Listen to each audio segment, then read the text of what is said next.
This week, the CDC greenlit vaccines for children as young as 5 years old to get the Pfizer vaccine. And Democrats were more than ready to sign kids up to take the shot.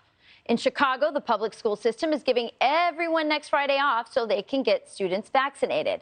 And in New York, creepy weirdos like Bill de Blasio are trying to bribe our kids with cold, hard cash.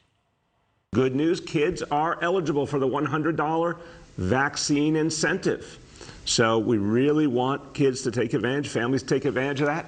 Everyone could use a little more money around the holidays. Meanwhile, Pfizer, the company that produces the vaccine, is telling kids that getting the shot makes you a superhero. This year, thousands of kids like us around the world joined the COVID-19 vaccine trial. Kid power. And when they did, they became all superheroes. Ah! To all the kids who volunteered, we'd like to say, thank you! Thank you! Here now to react, Candace Owens, author of Blackout and host of Candace. Candace, welcome to Primetime here at Fox. So glad to have you. You're the perfect person. I saw this ad. I saw Bill de Blasio saying, think of how much candy you can buy with $100. And I'm sick of the propaganda coming from Big Pharma and Big Government. Enough of talking to my kids about medications and vaccines. Talk to me. I'm the parent. Give me the information. That's exactly right, and this should make every parent extremely uncomfortable. There's something about this that feels like a child's predator approaching your child, right? This is the stuff that you learn about when you say, take your child, you're going to the playground. If a stranger comes up to you and says, here's some candy, you don't listen to this, right? Because that's not a good incentive. An adult should not be coming to you and trying to bribe you to do anything, especially when we're talking about medical decisions that belong to the parents. There's something else that's going on here, though, because aside from making people uncomfortable, there is something, an undercurrent here that to me appears evil and appears sinister. And I always say there's nothing new under the sun. That's a biblical proverb. There's nothing new under the sun, and that's always real. We can always look to history to see where these things come from. This is so reminiscent to me of when I studied Stalin youth programs, Hitler youth programs. When you're talking about schools and the government issuing these brainwashing doctrines down to say to children, it's okay, do this or do that. It's because they're trying to raise up children to do whatever the state wants unquestioningly. And that's been alarming. And this is a conversation that goes further than just the vaccines, further than just the vaccine mandates. It's also talking about what we're seeing going around all the country in terms of what the children are learning in the classroom.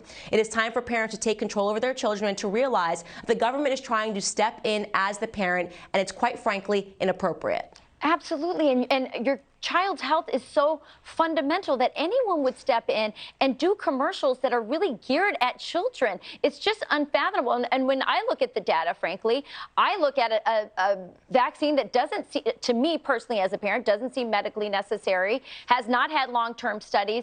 And again, offering candy, offering days off from school, it's just creepy. Yeah, and then and add that to the censorship that's happening. Beyond the bribery, there's the censorship. So people are talking about experiences that they've had with the vaccine. They've had bad reactions. You are not allowed to talk about that. You have doctors that are being censored for giving their honest opinion and their honest assessment about the vaccines, you know, whether or not they perceive them to be necessary for people that are young and that are healthy. We know for a fact that this virus, and this is according to the CDC, does not harm children. And yet you have cities like San Francisco, of course, Democrat-run cities, that rushed and instantly said that in a couple of months they're going to issue mandates for 5-year-olds. You're going to be a 5-year-old in San Francisco. You're not going to be able to walk into a place of business without showing proof of vaccination. I mean, this is unfathomable. This is scary stuff that we're talking about. This is like a dystopian nightmare. And some parents are going along with it, which I really don't understand. I really do hope that this is the firm line in the sand, that parents say, you know what, enough is enough. I was maybe okay with this stuff when you were talking about adults. I was maybe okay with this stuff when you were talking about college students. But I'm finally going to have to draw a line in the sand. We are talking about innocent 5-year-olds and making medical decisions that are quite frankly unnecessary when you look at the data and the statistics. Yeah, I hope you're right about that. I want to change subjects with you for a minute here. I want you to take a listen to this podcast. It's a podcast called Drink Champs, and Kanye West was on it, and he talked about what he said is the real genocide in our country. Take a listen. We are still inside of our genocide. 50% of all black deaths a year is abortion. Your thoughts?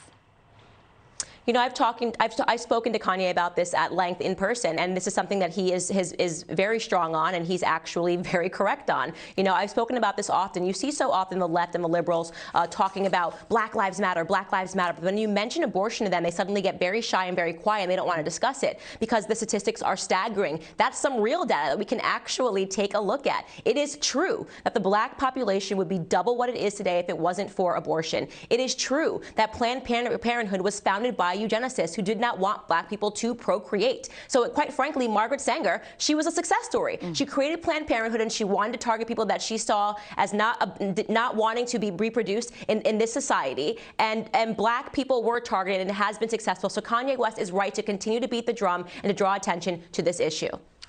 Candace and Kanye, truth tellers for sure on this topic. Thank you so much, Candace, for joining me tonight. Thanks for having me.